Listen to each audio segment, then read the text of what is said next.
How do I resolve a contract dispute? There are a number of different ways of resolving a contract dispute, depending upon the type of dispute and your given situation.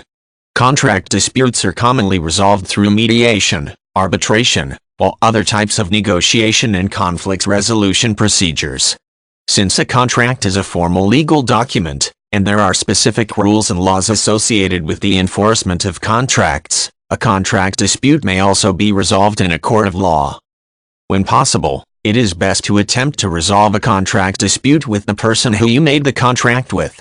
This is the most cost-effective option for resolving disputes, since you do not need to involve third parties such as attorneys, mediators, and courts of law. However, when parties are unable to agree on how a dispute should be resolved, it may not always be possible to come to an agreement without the help of a third party. When a contract dispute cannot be resolved amicably, there are a number of different steps you can take. Contracts, as long as they do not violate public policy, will be enforced by a court of law, and penalties will be imposed for failure to fulfill the terms of a contract, or for the breach of a contract as it is called within the U.S. legal system. Therefore, you can at times resolve a contract dispute by filing a lawsuit against the party with whom you disagree.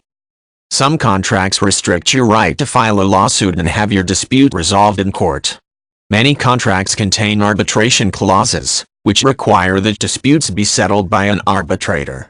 In most cases, these arbitration contracts are enforceable, and if you signed a contract that contains one, your only avenue for resolving the contract dispute is to submit the dispute to binding arbitration.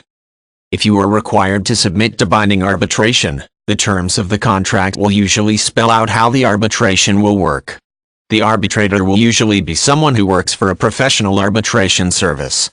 The contract has to provide for fair adjudication of the issue through arbitration, so this arbitrator must be impartial. The arbitration will be conducted in a similar way to a court case, in which both sides argue their interpretation of events. The arbitrator will then make a decision and resolve the dispute. Both parties must abide by the arbitrator's decision.